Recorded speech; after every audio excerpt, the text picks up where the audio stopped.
with several battles in the Senate of Kenya. Some that have that started like 2 years ago. They started when I reported an issue of sexual harassment. And to be clear, what I reported is that I realized that my legislative agenda, I realized that my work in parliament, my activities in parliament, somehow they're being sabotaged and I'm having a difficult time. When I reflected on several things, I actually came to the conclusion that because I refused to participate in the sexual advances of the Clerk of the Senate, Jeremiah Nyegenye, so many things which are in control, either through his office or by proxies, were happening to me. This is on record. I did a personal statement at the floor of the House. What you saw after that is a woman who was being persecuted for speaking up. You saw a suspension motion that was brought 2 times. The first time they brought it to the floor of the House, they realized that I was present, and so I would be accorded 20 minutes to defend myself. The whole House, that is the leadership of the House, the Speaker, everyone was aware that because I'm a person who speaks and I am very fearless, at that first motion they decided it's probably a bad idea to try and suspend her when she's present, because her 20 minutes in the protected area in Parliament, she will spend it wisely and she will inform Kenyans of what is happening in this country. So what they did at that first motion, you will see the majority leader going on record saying that some of this dirty linen needs to be washed outside of the public spheres. And the majority leader, Aaron Cheriot, is on record saying that they are going to have conversations outside of the plenary, and that the matter, they assured me and they promised me that at the bare minimum, there will be investigations, and whatever it is that I was reporting will be looked into, and that there will be a conclusion where all parties will be able to take responsibility and move forward. That did not happen. As a matter of fact, the majority leader never picked my phone from that day until the next motion, which they basically made sure that I was absent, that I was not in Parliament. So I was in New York attending the Clinton Global Initiative. At that time, also the president and the whole State House delegation was in New York. So even anyone who could have intervened and brought it to the powers that be that something is going wrong, everyone was busy in the US. That is when they brought the motion to suspend me based on the report that I put that, hey, listen, there's an administrator, a senior person in Parliament, who is actually making my work so difficult because I have refused to participate in his sexual advances. Because I was absent on that day, automatically my 20 minutes of right of reply was lost because I was not at the floor of the House. So what happened is they passed it very quickly and I was suspended. I was suspended in absentia. You will hear many people saying that she was accorded time to come before the Powers and Privilege Committee to defend herself and substantiate the claims. That is not what happened. I reported an incident where I'm being harassed and where I am being treated unfairly. And what happened is that they charged me. They actually took my report and charged me. They made it a charge. They said, we are charging Senator Orwoba for disrespecting Parliament by alleging that there is sexual favors for legislative agenda. So that is not being accorded. That is being charged. And immediately after that, they prosecuted it by the motion. And immediately after that, I was suspended. We have been in this country, so you have lived through these events. I was suspended. Much later, because I put out a point to speak about this to the media, the majority leader called me and said he's going to broker a truce because they were afraid of the things that I was going to say. And they said, you know what, if you at least apologize to your colleagues who you have spoken ill of, we will reduce the suspension. You have seen me on record apologizing and saying, while I was seeking my justice, there are some of my colleagues who I might have rubbed the wrong way. I apologized to them. I said, I'm sorry, I was busy trying to seek justice, but in that way, I might have either come off aggressive or what, but I apologize. What you see after that is them reducing a sentence and bringing it down to, I don't know how many days. Within that reduction of the sentence, of the suspension, I didn't know that I was not supposed to be paid a salary. I thought that when you're suspended, you're not paid a salary, right? So the next time you see me at the floor of the House, what is happening? They have prescribed an apology. The clerk was part of the team that sat down and prescribed the apology. That is why he inserted his name into the apology. And you see me at the floor of the House saying, no, I'm not going to read this apology, because my legal team had already told me that the clerk wants that apology so that he can take the apology back to court and say, in fact, her allegations are false. She even apologized for it. And if you go to the court proceedings, which are public, you will see that the clerk indeed, even after I gave the disclaimer, he indeed took the apology and used it in court for proceedings that are ongoing, saying that the fact that she apologized to me it shows you that she was lying. That is not true. I have reported an incident of sexual harassment. To date, there is a letter to Parliamentary Service Commission. The chair of Parliamentary Service Commission is the Speaker of the National Assembly. The letter is out there. He chose not to act on it. At the bare minimum, in any workplace, at least an investigation must be conducted. I have been saying that if you think I'm lying, let the travel report of the Senate be released. Because then you will see that at the point when United Nations invited me to Brussels to the 53rd Assembly, the clerk gave an advisory that there is no money, yet there are people who are sent to the same forum. You will see this kind of shenanigans in terms of sex in exchange for trips, sexual favors in exchange for legislative agenda, sexual favors in exchange for all sorts of things, including office premises and locations. That is what I've been saying. Not one single entity has investigated this. I asked to be given the travel report, which is in the custody of the clerk of the Senate. He is the custodian of the evidence that will show you that there's a lot of favoritism towards certain senators. We are 16 nominated women senators in the Senate. We have 3 elected women senators. As the fourth estate, I challenge you to go and try and get data of how many of these people travel, how frequent they travel, why are they traveling, who is approving those trips.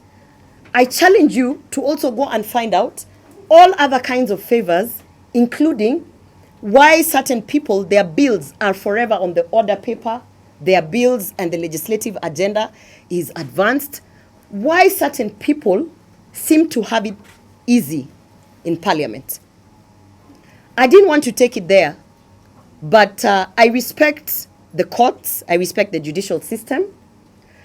You are aware that the judgment of the defamation is out and that I have been fined 10 million for defaming the clerk of the Senate. I respect the judicial system.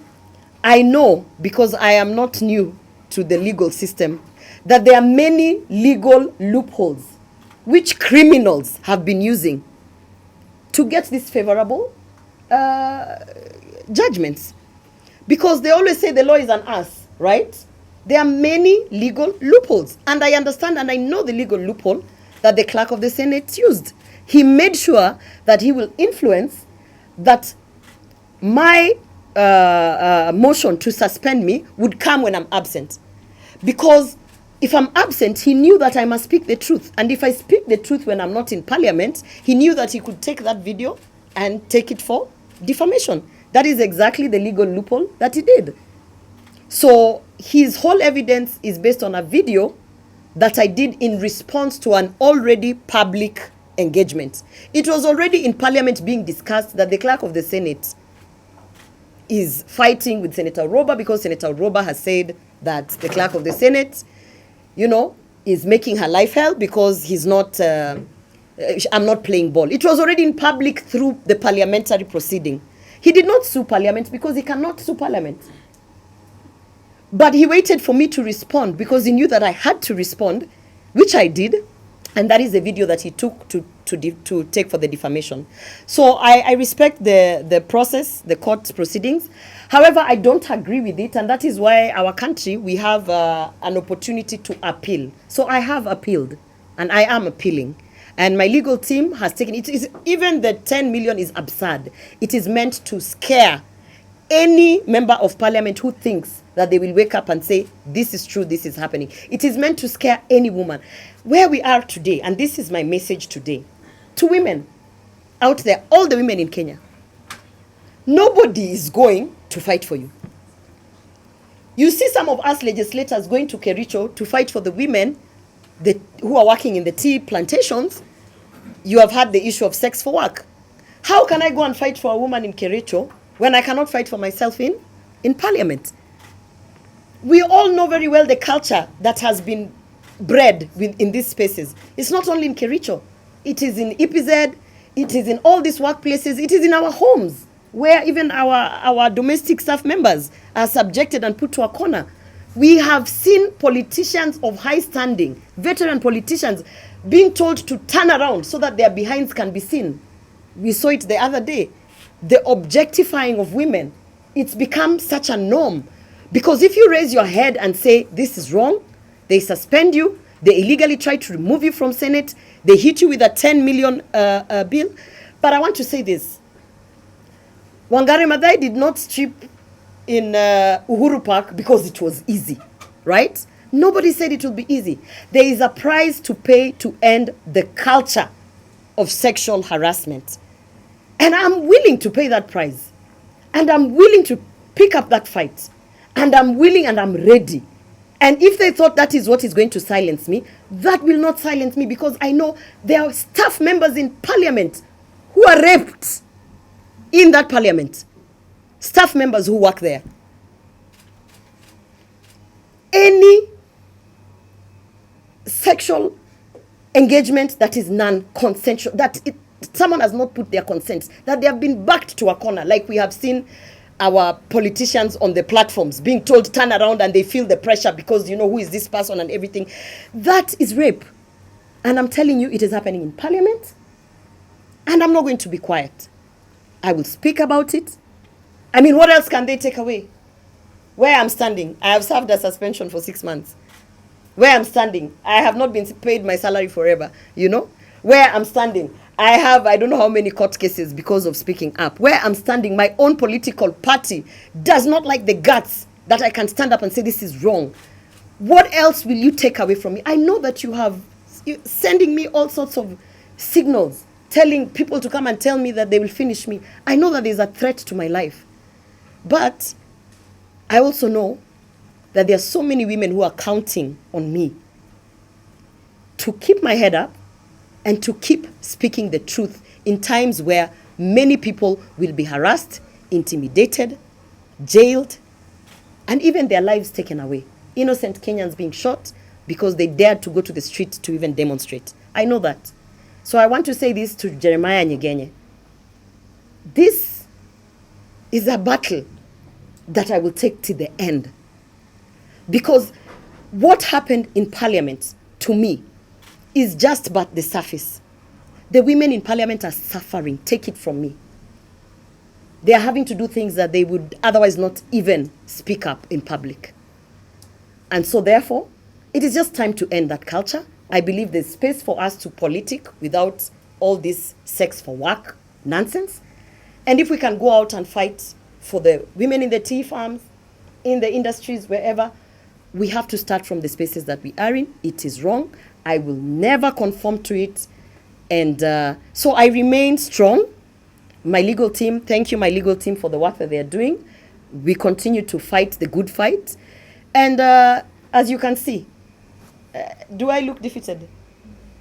I don't think I don't look defeated. So if they thought this will bring me down, again, I say it, as I've said it before, bring it on. The only thing that will end me here is that they will kill me. And that is a fight that we know we are ready.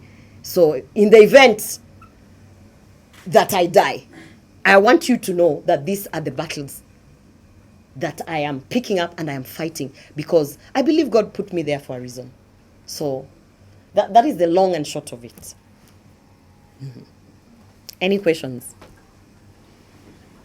I have one question. From your experience as a member of parliament, do you think these issues are only happen to those who are elected, or maybe they also happen to the staff? The issue of sexual harassment in parliament is not limited to members of parliament. In fact, it is so rampant within the staff. When I mean the staff is, we have staff members who are working for us there. And if they can do this to a senator, can you imagine an administrator trying to say that my boss tried to, put sexual advances and said, if I want to travel, maybe I have to do ABCD? They cannot. It is a culture of silencing anyone who imagines that they can call it out. So it's rampant, it's there. I urge you to speak to the likes of Martha Karua and veteran politicians who have been in that house. They will tell you.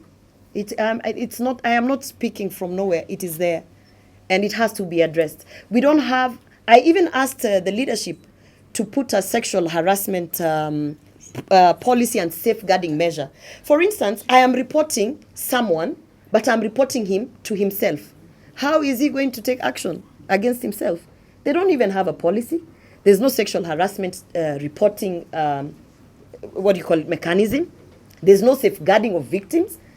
So any member of parliament right now who is looking at me will not even dare say that I think I was given a raw deal because of ABCD. They will shut their mouth, and that's not where we want to go as a country.